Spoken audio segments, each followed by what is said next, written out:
नहमदुहु व नुसल्ली अला रसूलिल करीम। अम्मा बाद,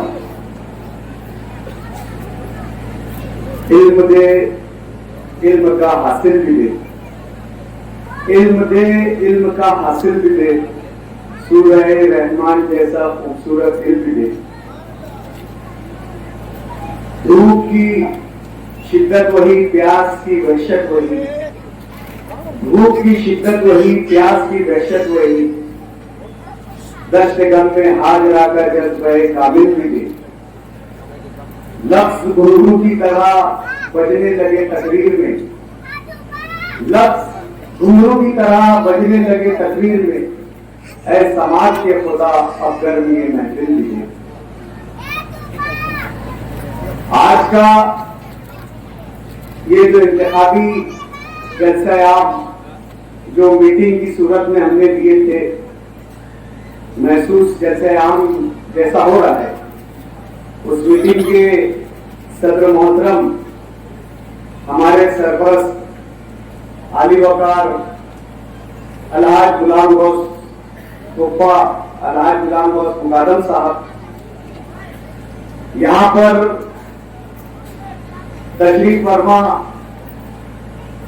मेरे मोहसिन मेरे करम फरमा, मेरे दीगर सरपरस्त अहबाब में जिनके नाम है जमाल लाला कुल्लईवाला साहब, खालिद भाई कुल्लईवाले, महमूद भाई रेडीमेड वाले, असगर भाई, शब्बीर पहलवान, यासीन चाचा टीवी वाले, निहाल अनौसर साहब, एजाज भाई पतंग वाले, अकबर भाई भंगार वाले, अख्तर भाई भजिए वाले, मोबिन भाई,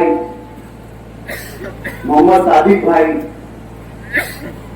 सामने बैठे मेरे गली नंबर 2 से तशरीफ लाए हुए यूसुफ चाचा, निजाम भाई, मेरे अजीज दोस्त अंसार भाई घड़ी वाले, सत्या मामू, आमिर भाई, असलम भाई, आरिफ भाई बेटी वाले, जमील भाई भंगार वाले, रिजवान भाई समोसे वाले, मुबीन भाई गट नंबर 110 से तशरीफ फरमा है, सिद्दीक भाई मोती वाले और उनके दोस्त अहबाब,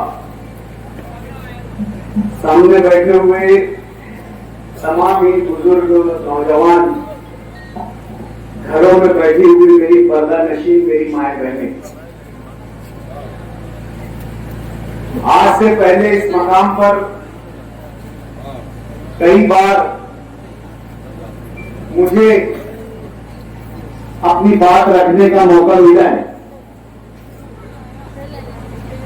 चाहे वार्ड का इलेक्शन हो, पार्लियामेंट का इलेक्शन हो, असेंबली का इलेक्शन हो, कोई भी इंतखाब हो, मैंने आली लैंड से अपनी बात की शुरुआत या इब्तिदाई बात जो इस इलेक्शन के ताल्लुक से रही है, मैंने हमेशा यहां से शुरू किया है। दोस्तों, 20 नवंबर 2024 को मालेगांव समेत मालेगांव के साथ साथ पूरे महाराष्ट्र का असेंबली इलेक्शन होने जा रहा है। इस असेंबली इलेक्शन में हमारी अपनी जमात, हमारी अपनी सियासी पार्टी ऑल इंडिया मजलिस इत्तेहादुल मुस्लिमीन भी जो है हिस्सा ले रही है। पूरे महाराष्ट्र में हम लोग 12 सीटों पर लड़ रहे हैं। आज नॉर्थ महाराष्ट्र में हमारे 2 एमएलए हैं, धुलिया शहर से और मालेगांव सेंट्रल से। मजलिस इत्तेहादुल मुस्लिमीन के 2 एमएलए जो है माजी के असेंबली इलेक्शन में चुन कर गए। महाराष्ट्र में मजलिस इत्तेहादुल मुस्लिमीन का सफर असेंबली इलेक्शन 2014 से शुरू हुआ। 2014 में जब महाराष्ट्र के असेंबली इलेक्शन हो रहे थे, उस वक्त या उस मरतबा मजलिस इत्तेहादुल मुस्लिमीन ने पहली मरतबा महाराष्ट्र में जो है असेंबली इलेक्शन लड़ा और 2 एमएलए जो है वो चुन कर गए। जिसमें से एक महाराष्ट्र के मजलिस इत्तेहादुल मुस्लिमीन के सदर इम्तियाज जलील साहब थे और दूसरे वारिस पठान साहब। 2019 के इलेक्शन में भी 2 एमएलए चुन कर गए, जिसमें मालेगांव सेंट्रल से आप लोगों की मेहनत, आप लोगों की दुआओं और आप लोगों की वोटों की बदौलत शहर अजीज के हर दिल अजीज एमएलए अलहाज मुफ्ती मोहम्मद इस्माइल कासमी साहब ने तारीखी कामयाबी हासिल करते हुए पहली मर्तबा मालेगांव शहर की तारीख में 1,17,000 वोट हासिल करके कसीर जो है तादाद से उम्मीदवार जो है कामयाबी हासिल की और वो असेंबली में पहुंचे और दूसरा दुनिया शहर से फारूक शाह साहब।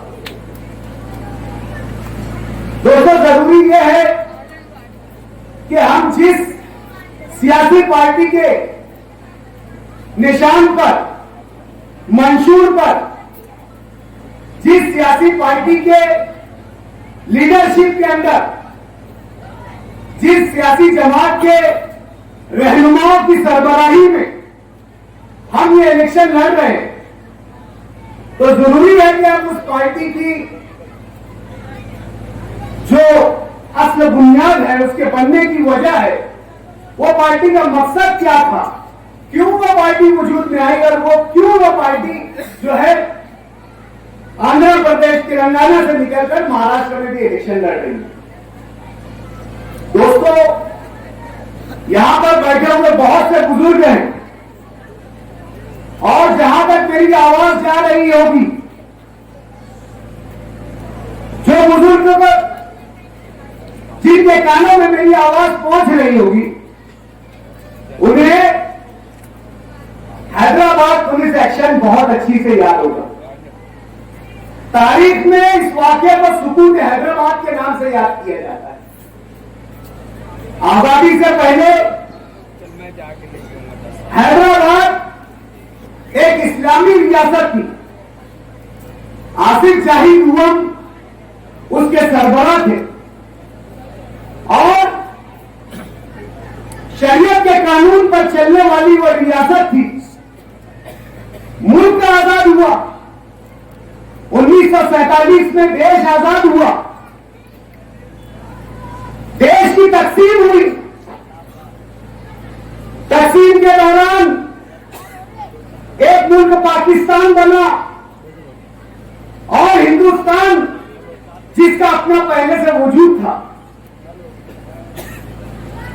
जो रियासतें जिस मुल्क में शामिल होना चाहती थी, वो उस मुल्क का हिस्सा बनी। 2 रियासतें ऐसी थी जिनमें अक्सरियत जो है दूसरे मजहब की मानने वाली थी और वहां की कयादत दूसरे मजहब के मानने वालों की थी।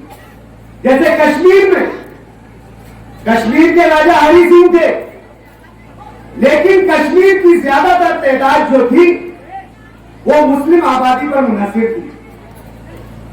ऐसा ही हैदराबाद का भी था कि हैदराबाद इसके जो निजाम थे, इसके जो सरबराह थे वो मुस्लिम थे और वहां पर रहने वाली अक्सरियत जो थी हिंदू समाज की थी। हैदराबाद हिंदुस्तान के जुनूब का इलाका है और पाकिस्तान जो बन रहा था वो शिमाल के इलाके में था। यानी हाथ के इशारे से अगर समझ लो तो ये जुनूब है, ये शिमाल है। ऐसे में हैदराबाद के निजाम पाकिस्तान में शामिल होना चाहते थे और कश्मीर के राजा हिंदुस्तान में शामिल होना चाहते थे। आप कोई रियासत जो जुनूब में वाक़ है, वो शिमाल की कोई भी नई रियासत या नए मुल्क में शामिल होना उसके लिए आसान बात नहीं थी। इसलिए हैदराबाद जो है वो हिंदुस्तान में रह गया।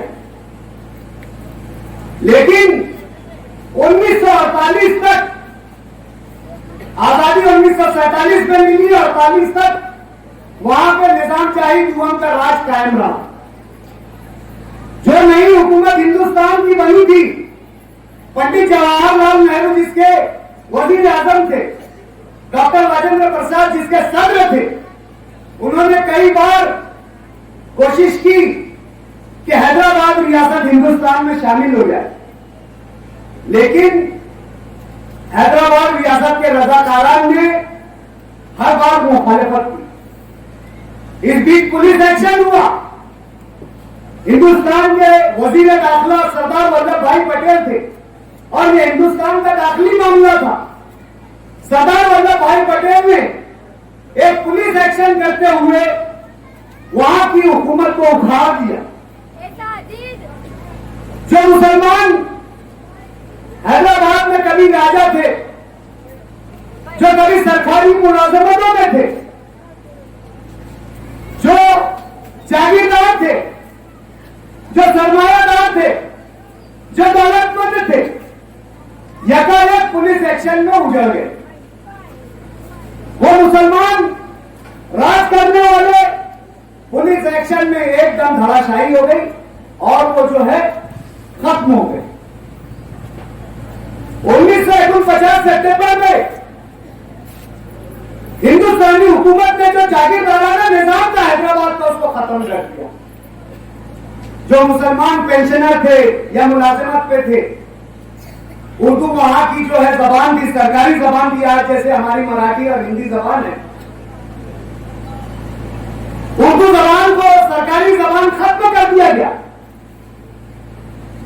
ऐसे में पुलिस एक्शन से मुतासिर होकर कई लोगों ने हैदराबाद रियासत छोड़ दिया और अपनी जान बचाकर महाराष्ट्र के मराठवाड़ा, नांदेड़, परभनी, बीड़, गेवराई, अंबेजोगाई, परतूर, पर्ली, वैद्यनाथ,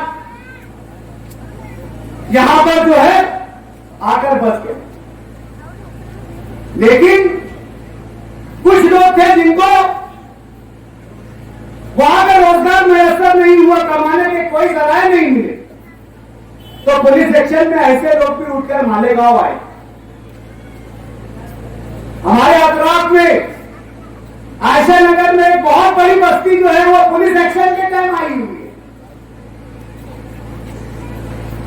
हमारे शब्बीर नगर में जो नांदेड़ी लोग कहे जाते हैं, ये लोग भी पुलिस एक्शन का शिकार हुए।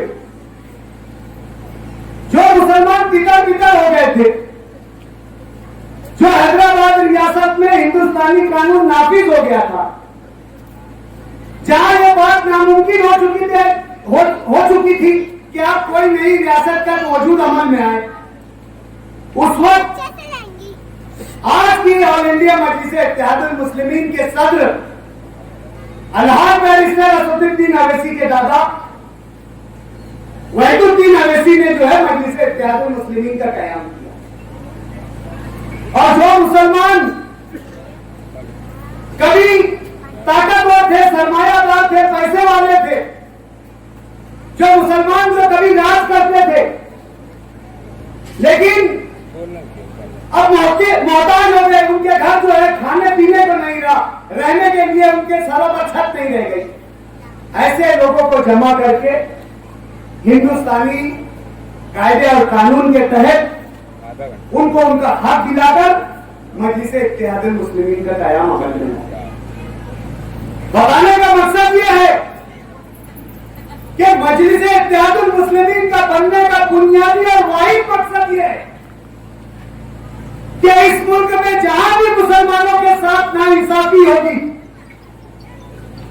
इस मुल्क में जहां भी मुसलमानों को दबाने की कोशिश की जाएगी, इस मुल्क में जहां भी मुसलमानों के हुकूक को छीनने की कोशिश की जाएगी, वहां पर मजलिस इत्तेहादुल मुस्लिमीन अपनी नुमाइंदगी दर्ज कराएगी, अपनी जमात की नुमाइंदगी दर्ज कराएगी और अपनी लीडरशिप की नुमाइंदगी दर्ज कराएगी।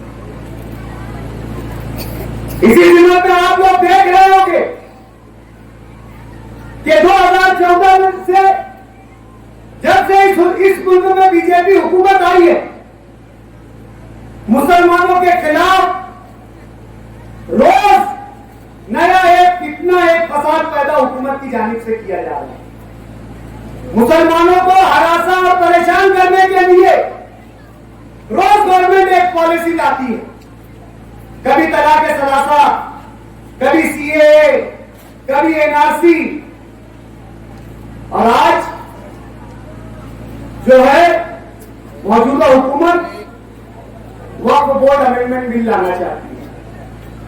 दोस्तों, ये वक्फ बोर्ड अमेंडमेंट बिल है क्या?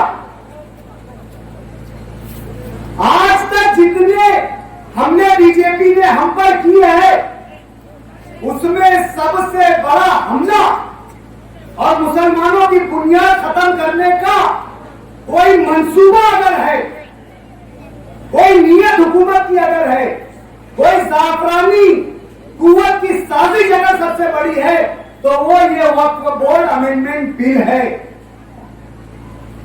वक्फ तरमीमी बिल है। ये बिल, ये कानून के जरिए आज हमारी मसाजिद और मदारिस चलते हैं, आज हमारी दीनी दरसगाहें चलती है, आज गली गली जो मस्जिदें हैं, गली गली जहां मदरसे कायम है, जहां पर हमारे बच्चे दीनी तालीम हासिल करते हैं, इस्लाम की बुनियादी तालीम को समझते हैं, जिन मदरसों में हमारे बच्चे आज पांचों कलमा याद करते हैं, जिन मदरसों में आज हमारे बच्चे यसरनल कुरान पढ़ते हैं, सिपारे पढ़ते हैं, तजवीज से कुरान पढ़ना सीखते हैं, हिफ्ज करते हैं, ऐसे मदारिस वक्फ बोर्ड के ज़ेर एहतमाम चलते हैं। और हुकूमत की नीयत शुरू से मुसलमानों के बुनियादी अकायद के सरचश्मों को खत्म करने की रही है। कभी मौलाना कलीम साहब की गिरफ्तारी की सूरत में,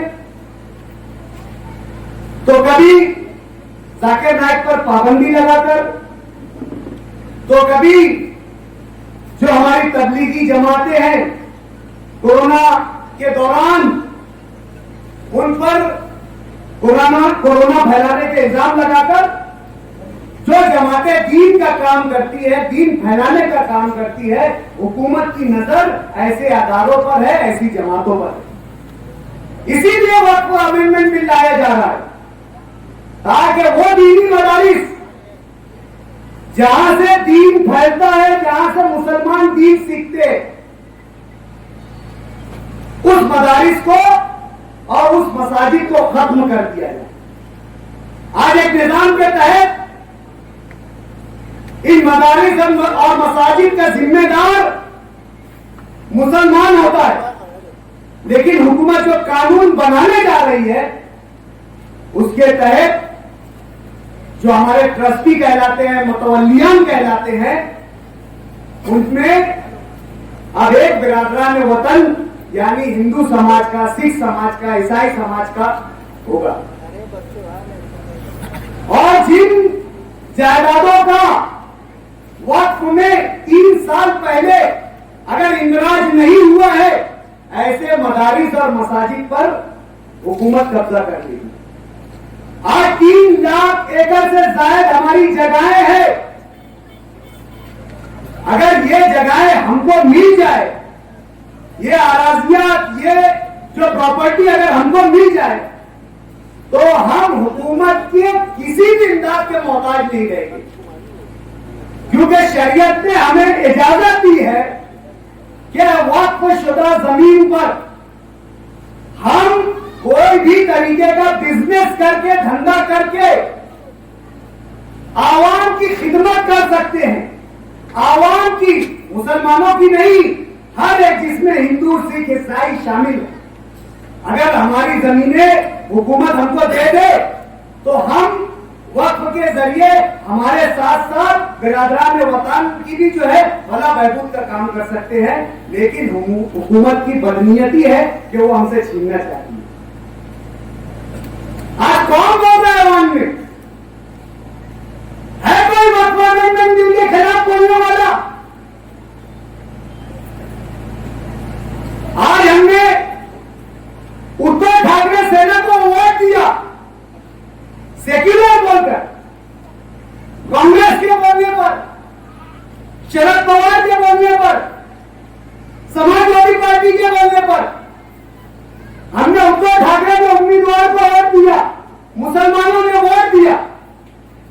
वक्फ अमेंडमेंट बिल का जब मसला आया तो उस वक्त ये जो है उबाटा उद्धव ठाकरे शिवसेना जो है वो ऐवान से गैर हाजिर रही। सिर्फ एक मर्द मुजाहिद है, एक कौम का दर्द लिए दीवाना है, एक पागल है जो अपने कौम को उसकी अपनी नुमाइंदगी समझाना चाहता है, जो ये बताना चाहता है कि मसाइल तुम्हारे हैं तो नुमाइंदगी भी तुम्हें ही करना होगी, दुख तकलीफ तुम्हारी है तो बोलना भी तुम्हें होगा। ऐसा पागल सिर्फ असदुद्दीन अवैसी है जो आपके लिए ऐवानों में आवाज उठाए।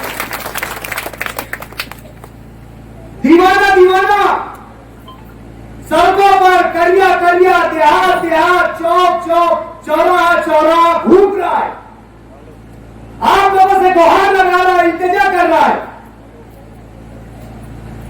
कि आप हमें मजबूत करो, आप हमारी क़यादत को मजबूत करो, एक हो जाओ। अगर एक होंगे तो इसी में हम सबकी भलाई, एक है तो सेफ है, ये बात को समझाने की कोशिश कर रहा है। आज उसी मजलिस इत्तेहादुल मुस्लिमीन से मालेगांव शहर में हमारे एमएलए अलहाज मुफ्ती मोहम्मद इस्माइल कासमी साहब खड़े हुए। दोस्तों, यह इंतखाब या ये इलेक्शन जिसे हमें कभी जरूरी करार नहीं देते, हम लोग इसे एक त्योहार समझते हैं, एक हुल्ला हपाना समझते हैं, एक दिन समझते हैं कि बस वो दिन आएगा, वोट देंगे और वो वक्त और दिन गुजर जाएगा। मैं 2017 से मुसलसल इन गलियों में गली कूचों में कह रहा हूं कि इलेक्शन की इंतखाबात की अहमियत को समझिए। ये हमारे लिए, हमारे मुस्तकबिल के लिए, हमारे समाज के लिए, हमारे मुआशरे के लिए, हमारी कौम के लिए इंतहाई जरूरी और अहम प्रोसेस है। हर बार मैं कहता हूं, मैंने कारपोरेशन इलेक्शन में भी ये बात कही थी कि आपको लगता होगा कि आप यहां से मेंबर चुनकर दे देंगे और उसके बाद जिम्मेदारी खत्म। नहीं, वो नुमाइंदा 5 साल आपके अच्छे बुरे में शामिल रहेगा। वो नुमाइंदा जिसको आपने चुनकर दिया, उसकी नुमाइंदगी के असरात, उसके अच्छे या बुरे असरात, अगर आपने सही दिया तो सही असरात, गलत आदमी को चुनकर दिया तो गलत असरात 5 साल आपकी जिंदगियों पर पड़ेंगे। ये मैंने बार बार कॉर्पोरेशन के इलेक्शन में भी कहा। जबकि आज कानून साज असेंबली का इलेक्शन है, उस असेंबली का इलेक्शन है जहां बैठकर हमारे लिए कानून बनते हैं, जहां हमारी किस्मतों के फैसले होते हैं,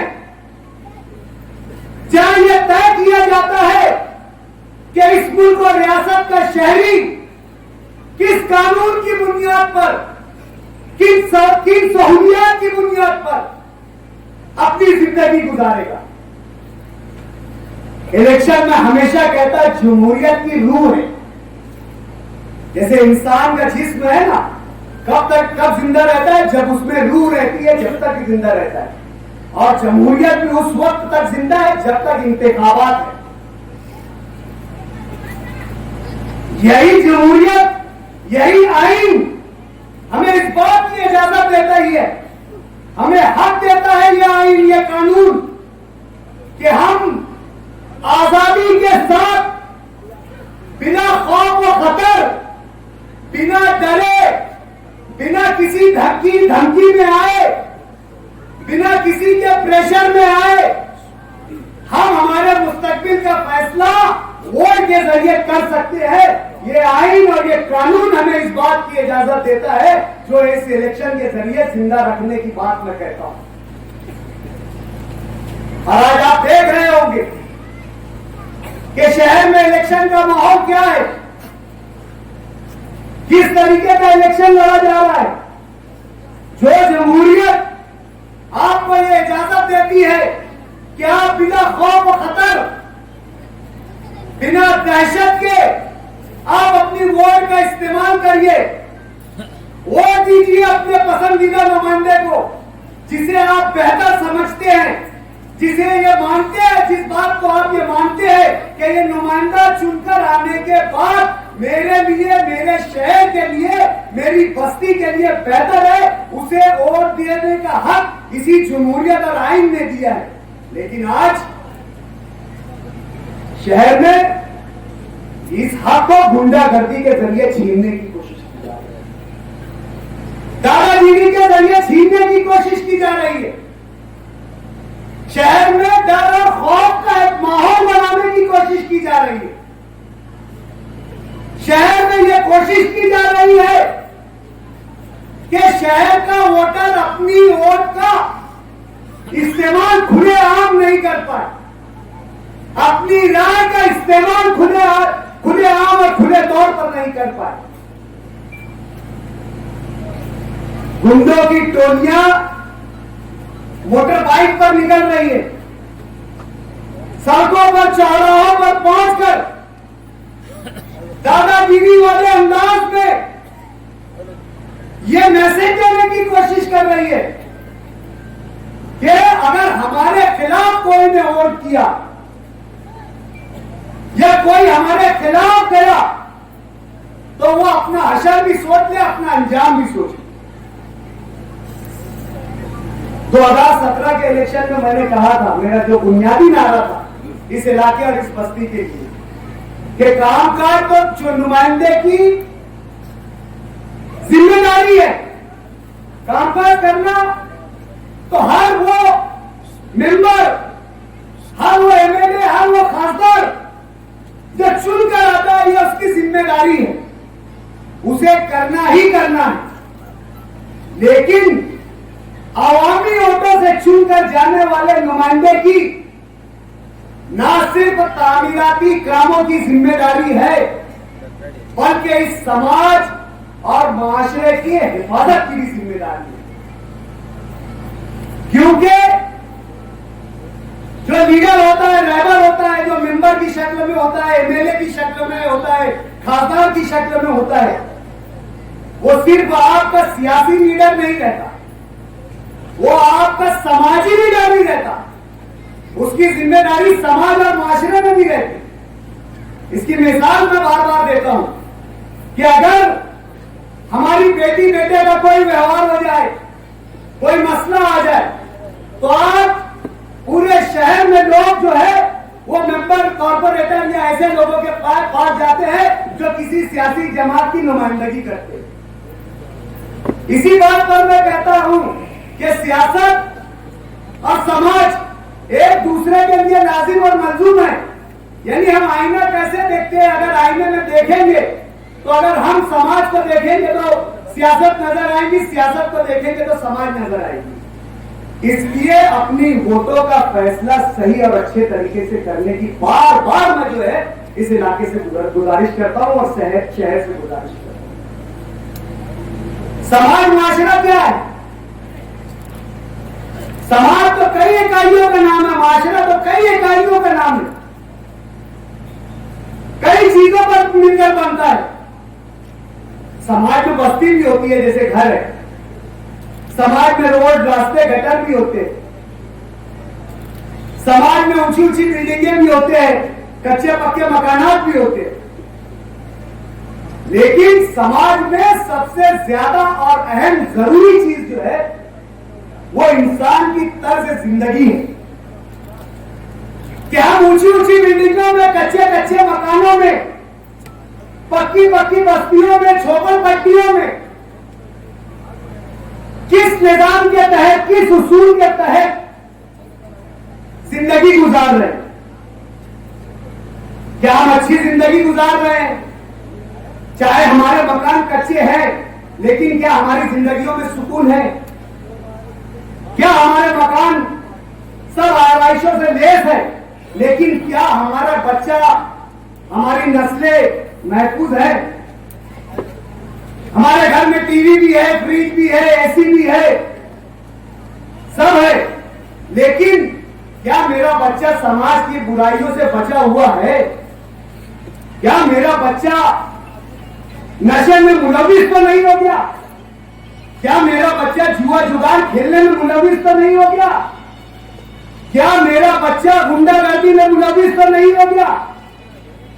अगर समाज में मेरे पास बेहतर मकान हो, तमाम सहूलतें हो, तो मेरी ये सहूलतें किस काम की हो?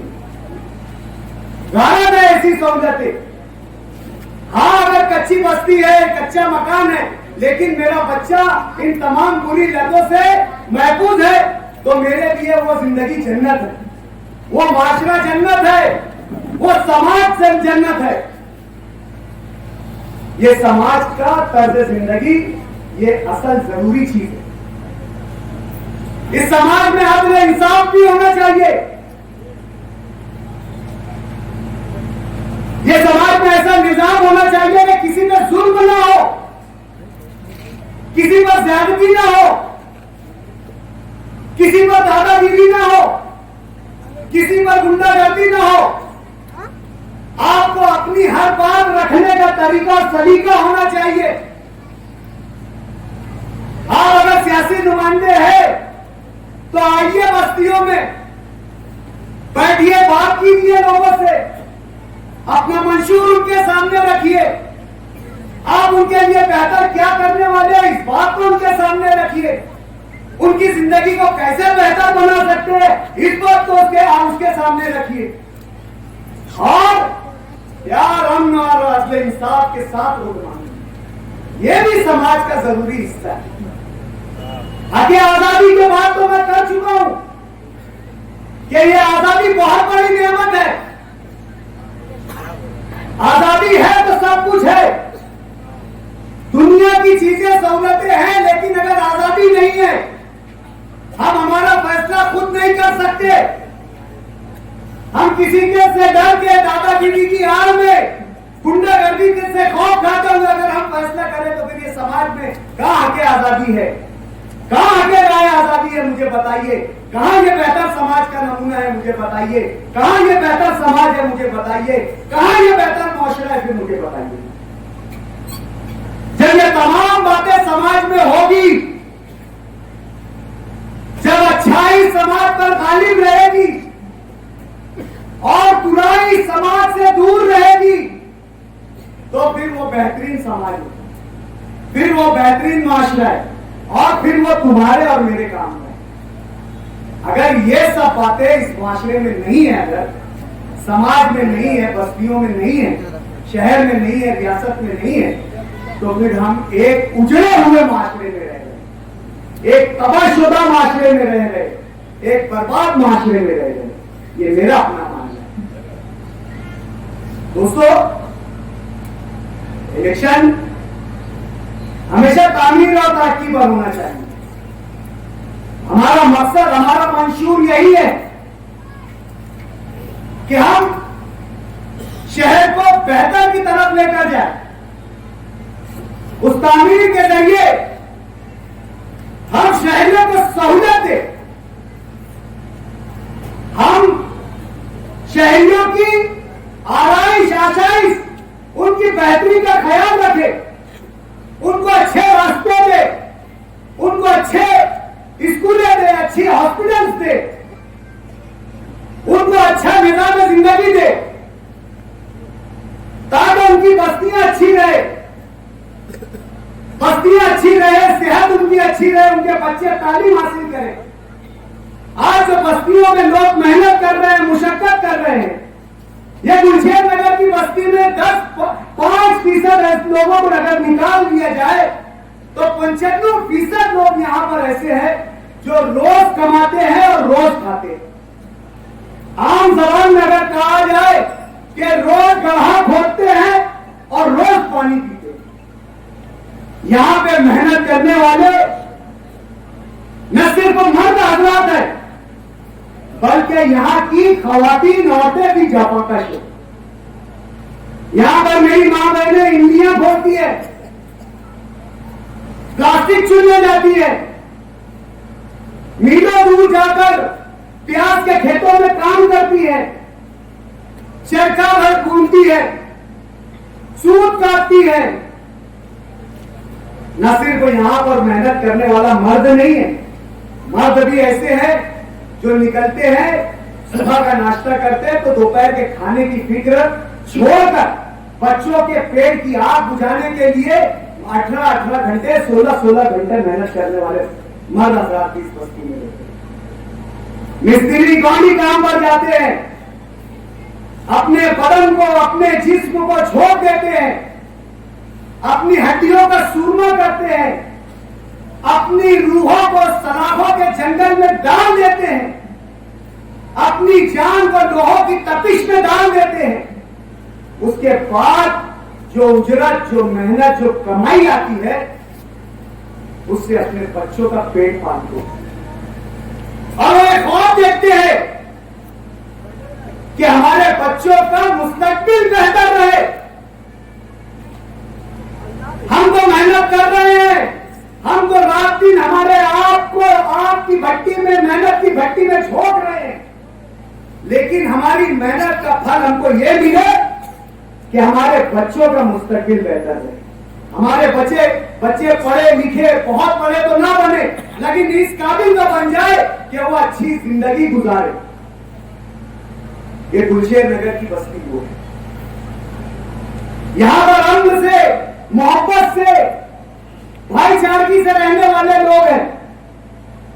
यहां पर एक दूसरे के दर्द को समझने वाले लोग हैं, एक दूसरे की तकलीफों को महसूस करने वाले लोग हैं, एक दूसरे की शादी ब्याहों की रस्मों को रस्म जानकर, खुशी जानकर एक दूसरे की खुशियों में शामिल होने वाले लोग हैं।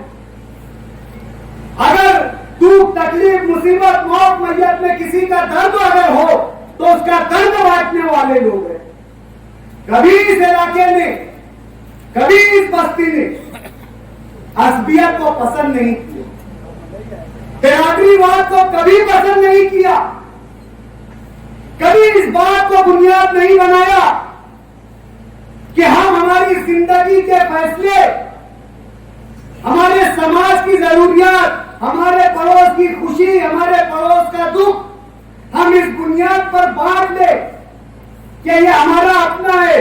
कोशिश हमेशा हमारे अपने की समझ करके कभी इस बात पर फैसला नहीं किया कि ये फला बिरादरी का है, ये फला जात का है, ना इसकी खुशियों में शामिल होना है, ना इसके गम में शामिल होना है। तो फिर इलेक्शन किस बुनियाद पर, फिर इंतखाब क्यों इस बुनियाद पर, फिर शहर का नुमाइंदा क्यों इस बुनियाद पर चुना जाए? और वो असबियत जिसके बारे में अल्लाह के रसूल ने कई हदीसों के जरिए वाइदे की है, कई हदीसें बताई अल्लाह के रसूल ने। आपको मालूम, असबियत करने वाला, बिरादरीवाद करने वाला, नस्ल परस्ती करने वाला, जो तेरी मेरी जात बिरादरी करने वाला, तकनी, मोमिन, अंसारी, ये सब करने वाला, इसे ही असबियत कहते हैं। असबियत करने वाले को अल्लाह के रसूल ने कबर कहा है। कबर एक ऐसे गलीज कीड़े को कहते हैं जो गंदगी खाता है और गंदगी फैलाता है। अल्लाह के नबी ने अपनी हदीस में उसे कबर कहा।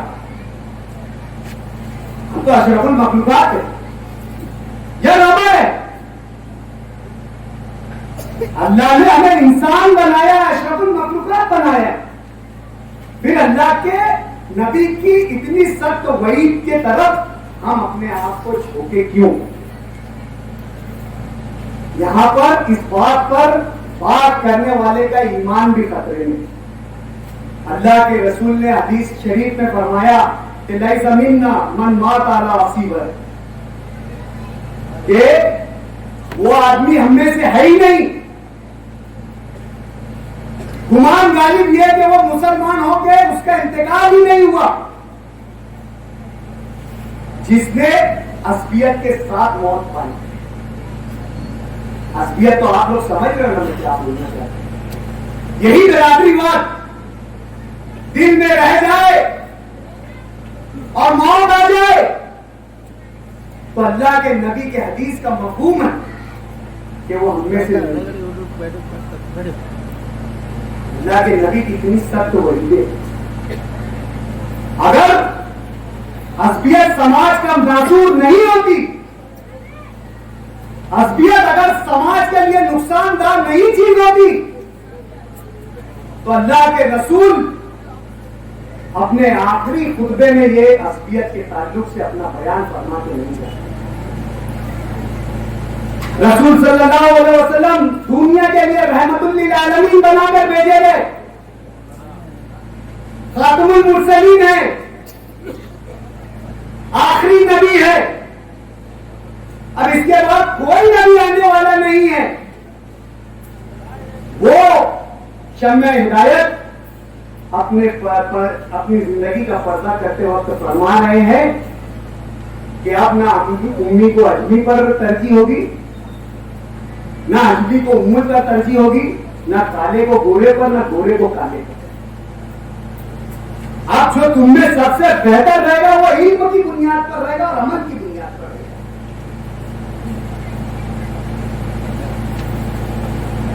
शहर मक्का के करीब एक शहर है यमामा।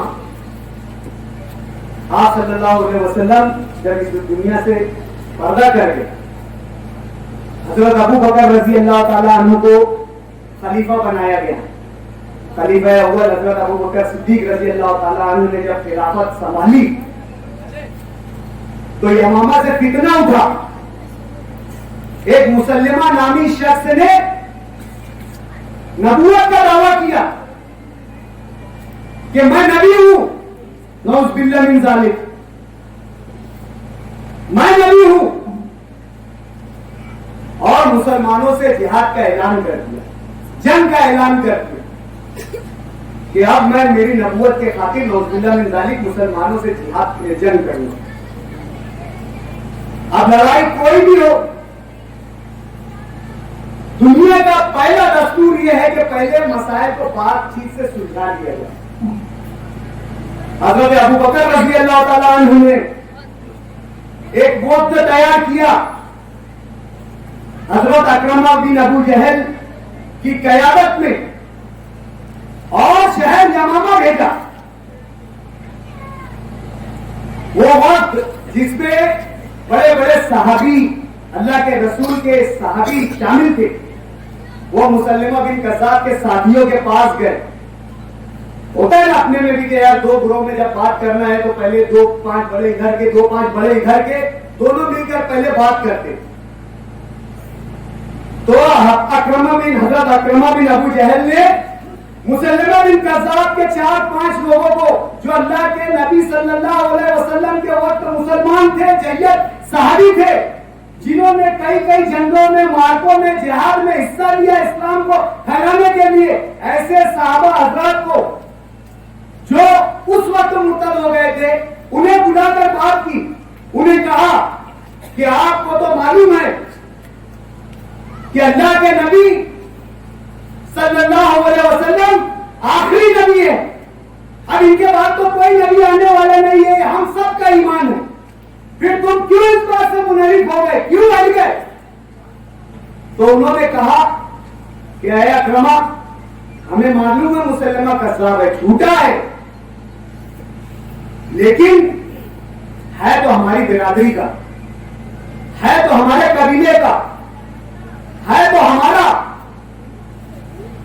हमें उसकी बात माननी पड़ेगी। दोस्तों, बिरादरीवाद इतनी बुरी चीज है, इतनी गलत चीज है कि सच और झूठ के दरमियान फर्क भी नहीं महसूस कर सकती। जिन्होंने ज़माने नबूवत देखा, जिन्होंने अल्लाह की नेमतों का नुज़ूल होते हुए अपनी आंखों से देखा, लेकिन बिरादरीवाद के चक्कर में पड़कर, असबियत के चक्कर में पड़कर उन्होंने अल्लाह के नबी की नबूवत का इनकार कर दिया, यह इतना बड़ा जहर है। और आज शहर में किस बुनियाद पर इलेक्शन हो रहा है? क्या बात हो रही है शहर में? मैं बार बार कह रहा हूं कि इलेक्शन का अपना एजेंडा होना चाहिए। इलेक्शन की बुनियाद पर लड़ना चाहिए। आज मजहब का इस्तेमाल करने का हम पर इल्जाम लगाया जा रहा है कि मजलिस-ए-इत्तेहादुल मुस्लिमीन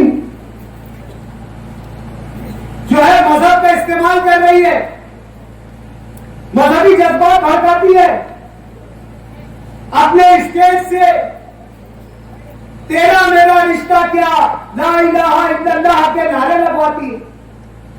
अरे मेरे भाई, हम असबियत की बात नहीं कर रहे, हम तो अल्लाह के नबी की हदीस के ऐन मुताबिक बात कर रहे हैं कि तेरा मेरा क्या रिश्ता। अल मुस्लिम अखिल मुस्लिम, एक मुसलमान दूसरे मुसलमान का भाई है, और मुसलमान में जो दोनों की एक मुसलमान होने की बुनियाद कलमा है। कलमा क्या है? ला इलाहा इल्लल्लाह। तू मेरा भाई क्यों है, मैं तेरा भाई क्यों है, एक ही बुनियाद है, ला इलाहा इल्लल्लाह। आपने कहां लेकर चले गए मजहब को? आपने कहां लेकर चले गए मजहब को? कुर्सी के लिए, सत्ता के लिए? इस्लाम के नाम का इस्तेमाल और इस्लाम का मजाक तो बनाने वाले आप हैं। सियासी मुफाद के लिए, शहर का एमएलए बनने के लिए, कुर्सी हासिल करने के लिए आपने उस इस्लाम नाम का मजाक उड़ाया जिसकी अजमत, जिसकी बालाई, जिसकी बर्तरी, जिसकी अहमियत एक मुसलमान की पूरी पूरी जिंदगी है। एक मुसलमान के दुनिया में आने का मकसद है, इंसान का दुनिया में आने का मकसद सिर्फ इस्लाम है, तौहीद है, वैदानियत है। उसके अलावा कोई मकसद नहीं है। न खाना मकसद है, न पीना मकसद है, न जीना मकसद है, न सोना मकसद है, न चलना मकसद है। इस्लाम की तारीफ ही यही है, जिसने अल्लाह की वैदानियत का, अल्लाह के एक होने का इकरार किया, वो इस्लाम में। अल्लाह ने कुरान में फरमा दिया, अल-यौम अकमलतु लकुम दीनुकुम व अतममतु अलैकुम निअमती व रज़ीतु लकुमुल इस्लाम दीना, कि आज मैंने तुम्हारे लिए तुम्हारा दीन मुकम्मल कर दिया। और दीन के मुकम्मल होने की खुशी में अल्लाह ने सबसे बड़ा ऐलान ये कर दिया कि मैंने इस दीन के मुकम्मल होने के साथ साथ मेरी तमाम नेमतें भी तुमको दे दी। यानी अब ऐसी कोई नेमत नहीं है जो बंदे के लिए पोशीदा रह गई, या अब कोई नई नेमत बाकी रह गई। इस्लाम दीन इतनी बड़ी नेमत है। वो रज़ीतु लकुमुल इस्लाम दीना, और तुम्हारे लिए दीन के नाम पर इस्लाम मुकर्रर कर दिया। इस्लाम, अल्लाह के रसूल ने हदीस में फरमाया कि इन्ना दीन इंदल्लाहिल इस्लाम। अल्लाह के नजदीक अगर कोई मुकर्रर करता दीन है जो अल्लाह ने अपनी इबादत के लिए पसंद फरमाया, वो कोई दीन है तो वो इस्लाम है। आज तुम अपनी सियासत के लिए, अपनी कुर्सी के लिए इस्लाम का मजाक उड़ा रहे हो, इस्लाम की तौहीन कर रहे हो, जग में हजाई कर रहे हो। नौज़ बिल्लाह मिन ज़ालिक, अगर कल इस्लाम हारता है, कल वो हारते हैं तो लोग कहे कि इस्लाम हार गया। कल कोई ये कहे अरे वो इस्लाम का लीडर बहुत बुरा है, नौज़ बिल्लाह मिन ज़ालिक, ये हाल कर दिया तुमने। और अच्छाई और पासाई, अपने आप को बेहतर बताने की कोशिश, आपके सियासी मुफाद के अलावा आपके पास जीने का मकसद कुछ नहीं है। न रिश्तेदारियां हैं, न दोस्त अहबाब है, न बिरादरी है, कुछ नहीं है। सिर्फ आपको कुर्सी चाहिए एमएलए की, बाकी इसके अलावा कोई मकसद नहीं है। ये मैं मेरे शहर की सियासत पे नजर रखता हूं, मैं समझ रहा हूं इस बात को। बोलते हैं कि मेरे पास विजन है, अगर मुझे चुन कर दिए, अगर मुझे एमएलए बनाए तो मैं कानून बनाऊंगा कि कोई हमारे पाक प्यारे आका सरवर कायनात रहमतुल लिल आलमीन खातमुल मुरसलीन ताजदार मदीना नबी करीम सल्लल्लाहु अलैहि वसल्लम की अहानत करता है तो मैं उसके खिलाफ कानून बनवाऊंगा। आप तो बहुत बड़े बड़े दावे करते हैं कि अजीत दादा पवार ने मेरे को सोलार दे दिया, अजीत दादा पवार ने मुझे 15 करोड़ दे दिया।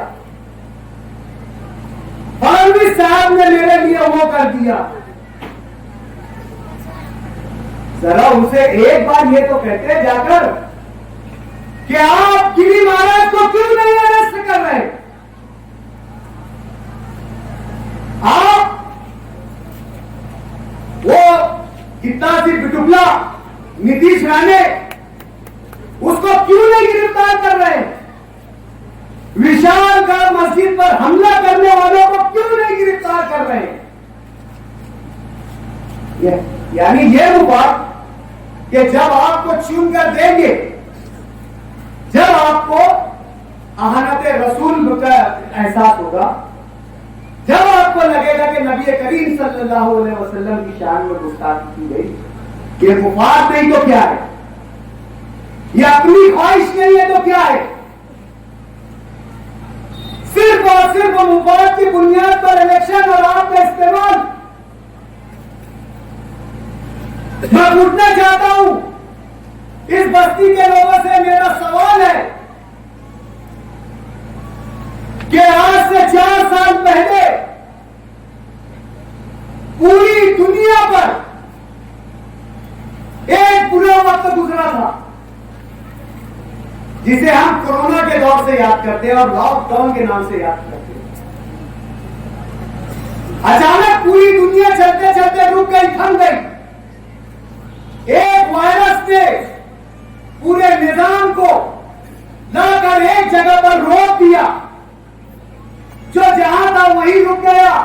जिसके जेब में जितने पैसे थे उतने रह गए, जिसके घर में जितना अनाज था उतना रह गया, जिसकी गाड़ी में जितना पेट्रोल था उतना रह गया। ऐसा वक्त आया आप लोगों के पास। शहर में यही कायद है, यही रहबर है। आज बस्तियों में जो आ रहे बोल रहे, मेरा अपना तेरा, मैं अपने वाला तेरे वाला, ये जो कर रहे, सवाल भी उनसे किया जाए कि आज जितने पायली पुलाव आपने इख्तियार हासिल करने के लिए खिलाया, जितने पायली पुलाव आपने एमएलए बनने के लिए खिलाया, जितने पायली पुलाव आपने कुर्सी हासिल करने के लिए खिलाया, अगर उसका 5% हिस्सा भी आकर हमें दे देते या उस वक्त पूछ लेते तो आज हम तुम्हारे उस कर्ज का हक अदा कर देते। मैं समझता हूं कि आगरा रोड के पार कोई नहीं आया होगा।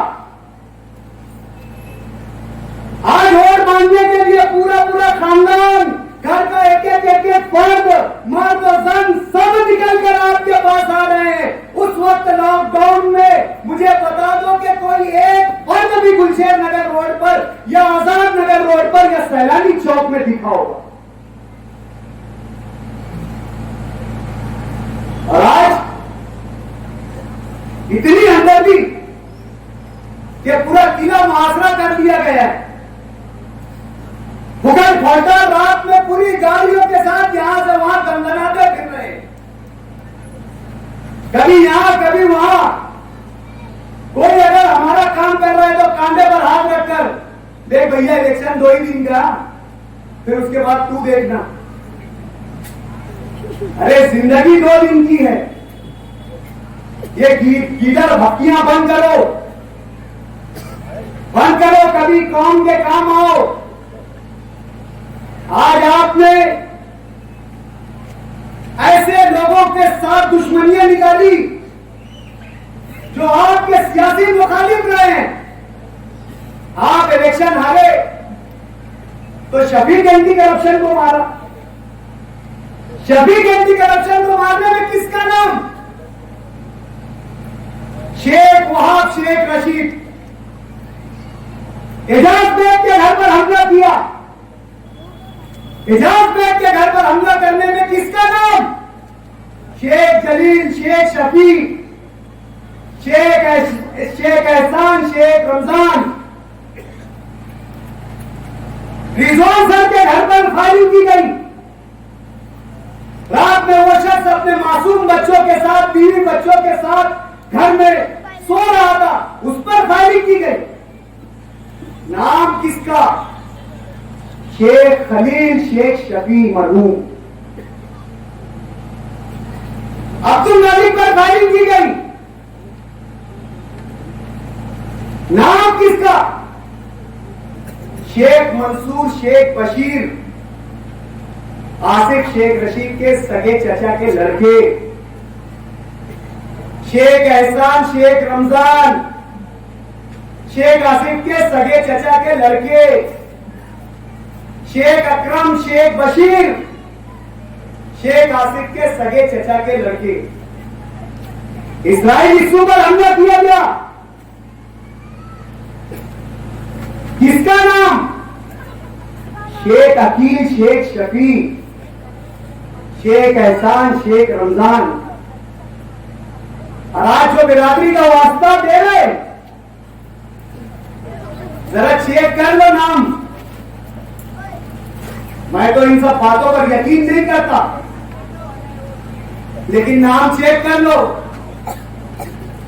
Shafiq Khan anti corruption, Sheikh Israil, Rizwan Khan, Ejaz Baig, Sheikh Abdul Malik, Sheikh Mohammad Yunus. फिर बिरादरी, फिर अपना। इसमें इन लोगों के मारने में आप लोगों का क्या फायदा? बिरादरी का क्या फायदा? कौन सा आप लोगों का मालिक की जान से खत्म होने के बाद आपकी सड़कें तामीर हो जाती? कौन सा शेख इस्राइल की जान जाने के बाद आपकी घटनें सही से बहने लगती? कौन सा रिजवान खान की गोली में मौत हो जाने के बाद आपके इलाके में हॉस्पिटल आ जाता? कौन सा एजाज बेग के जान से जाने के बाद आपके बच्चों को बेहतर स्कूलें मिल जाती? कौन से शफीक एंटी करप्शन के इस दुनिया से चले जाने के बाद आपका माशरा बेहतर हो जाता? क्या फायदा? फायदा सिर्फ उनका, दहशत सिर्फ उनकी, गुंडागर्दी सिर्फ उनका, खौफ किसका कायम? सिर्फ उनका। इसकी बदौलत राज किसको मिलने वाला है? आप लोगों को। उनको तकलीफ किसको होने वाली है? आप लोगों को। अरे कभी इन्होंने अब्दुल मालिक के जैसा मछिंद्र शिर्के से मुकाबला किया? बताओ ना, कभी किया शिर्के से मुकाबला? जब मछिंद्र शिर्के ने शहर पर यह इल्जाम लगाया कि गाय नस्ल की यहाँ पे नस्ल कशी की जाती है और मैं इस शहीदों की याद करके पास मोर्चा लाऊंगा, कभी ऐसे मछिंद्र शिर्के के आमने सामने कभी ये गए? कभी गए? जाने वाला था अब्दुल मालिक। यहां पर मेरे भंगार ग्रुप से ताल्लुक रखने वाले लोग भी बैठे। चंदनपुरी पर एक नौजवान को बिरादरा ने वतन के लड़कों ने मारा। आया ये एहसान, आया ये मंसूर, आया ये जो 25-25, 30-30 आ रहे हैं। कौन गया था? एक ही मर्द मुजाहिदीन सबका बात अब्दुल मालिक गया था। ये भगवान वालों को मालूम, काली मार होकर देखा। इन्होंने दादागिरी गुंडागर्दी सिर्फ और सिर्फ अपने जाती मुफाद के लिए किए है, अपने जाती फायदे के लिए किए है, कभी कौम मिल्लत के तहफ्फुज़ और हिफाजत के लिए नहीं किए है, कभी आपके मसाइल के लिए नहीं किया है।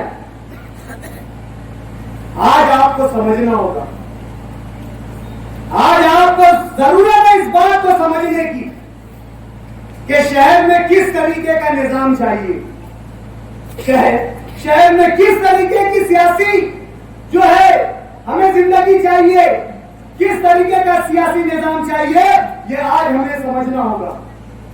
दोस्तों, ये कौम मिल्लत की बात करते हैं, कौम मिल्लत की बात करते हैं। ये गोली मारे इन्होंने अब्दुल मालिक को और जाके एनएसए में कंप्लेंट अब्दुल मालिक की करते हैं कि ये नेपाल से शूटर ला रहा है। जो मुल्क दुश्मनी कायदा लगना चाहिए उस पर यह कायदा लगे। जैसे ये मुल्क की बहुत बड़ा असासा है, ये मुल्क की बहुत बड़ी जो है प्रॉपर्टी है, जो इनकी जान को खतरा है, तो मुल्क से दुश्मनी हो गई, जाके अजीत डोभाल साहब को कंप्लेंट की जा रही है। जो ट्रेन हादसा हुआ था गुजरात में, उसका एक मुलजिम इमरान मालेगांव में था, कोई पहचानता नहीं था, जाकर अब्दुल मालिक को सिलसिले से जोड़ने की कोशिश। मुफ्ती मोहम्मद इस्माइल कासमी के यहां सऊदी अरब से बांग्लादेश नजात का एक शहरी आया, तो पुलिस में जाके कंप्लेन करते एनएसए को कि मुल्क का दुश्मन इस देश में आया है, चौकसी की जाए। कोविड के दौरान ये एक एक घरों की निशानदही करते थे कि फला आदमी भिवंडी से आया, फला आदमी बंबई से आया, जाकर देखो। अल फिरदौस नामी हाज उम्रा टूर उस वक्त उम्रा करके आया था। मैं गवाह हूं, अल्लाह को हाजिर नाजिर जानकर बोलता हूं, अगर तुम्हें मुबाहला करना होगा, मुबाहला उस चीज को कहते हैं कि दो शख्स आमने सामने खड़े होकर बोले कि मैं झूठ बोलूं तो मैं मर जाऊं, तू झूठ बोले तो तू गलत हो जाए। मैं शेख आसिफ से मुबाहला करने के लिए तैयार हूं कि रेस्ट हाउस में इसने उस टूर पर इल्जाम लगाया था कि कोविड के मुतासरीन उम्रा करके फला फला टूर से आए। ये कौम के मुंह में आज हमदर्द बन रहे हैं, ये नुमाइंदगी करने की बात कर रहे हैं, ये कौम और मिल्लत की बात कर रहे हैं, ये बताएंगे कि हमारे मसाइल क्या है।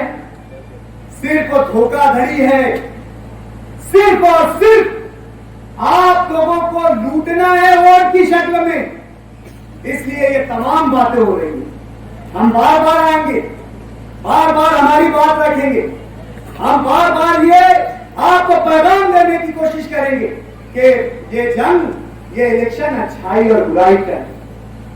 आज हमारे समाज और मुआशरे में जो अच्छाई और बुराई की जंग चल रही है, जो बुराई फैलाई जा रही है इन लोगों के जरिए, तमाम नशे के सौदागर इनके साथ, तमाम गुंडागर्दी करने वाले लोग इनके साथ, तमाम जुगाड़ चलाने वाले, सट्टा चलाने वाले इनके साथ, कौम के बच्चों का मुस्तकबिल खराब करने वाले तमाम लोग इनके साथ, और ये अच्छाई की बात कर रहे हैं। आज हम यहां पर बैठे हैं, आज हमें हमारे बच्चों के बेहतर मुस्तकबिल का फैसला करना होगा। आज तय करना होगा कि हम आने वाले वक्त में हमारे बच्चों को किस तरह की जिंदगी दे। एक बेहतर कौम वही होती है जो अपने बच्चों को, अपनी नस्लों को बेहतर मुस्तकबिल देकर जाती है। और आज अगर हमने सियासत के जरिए हमारे समाज मुआशरे में फैली बुराई को दूर नहीं किया और अच्छाई का साथ नहीं दिया, तो आने वाले वक्त में शहर भी बर्बाद होगा, समाज भी बर्बाद होगा, मुआशरा भी बर्बाद होगा। हम सब तबाही की, हमारी तबाही के हम खुद जिम्मेदार होंगे। आज ये इलेक्शन की ये बुनियादी, छोड़ दो तमाम बातें, बचाओ अपने मुआशरे को, बचाओ अपने बच्चों के मुस्तकबिल को, बचाओ अपने शहर की तहजीब को, बचाओ उस शहर की पहचान को जो मस्जिद और मीनारों के नाम से पहचाना जाता है, बचाओ उस शहर की सकावत को जो अमन और अदब का गहवारा कहलाती है, बचाओ उस शहर की तहजीब को जिसने यहाँ पर इल्म के चिराग रोशन किए। आज जरूरत हमें इस बात की है, ना कि इस बात की है कि झूठे दिल भरे और मक्कार लोगों के झूठे नारे में आकर हम हमारी कौम के मुस्तकबिल का सौदा कर ले। मैं एक शेर के साथ अपनी बात खत्म करना चाहता हूं। बात मैं बहुत कुछ करना चाहता था मेरा, लेकिन आगे भी वक्त है, मैं आऊंगा, लेकिन इस शेर के साथ वक्त की खत्म होने के कगार पर है। मैं ये शेर जो है, इस शेर के साथ अपनी बात खत्म करूंगा। दोबारा जो है 9 तारीख के बाद स्टेज में इस इलाके में फिर लगाऊंगा। मैं शेर के साथ अपनी बात खत्म करता हूं कि बदल सको तो बदल दो निजाम गुलशन का, बदल सको तो बदल दो निजाम गुलशन का, वगरना वक्त का तहवर बदलने वाला है।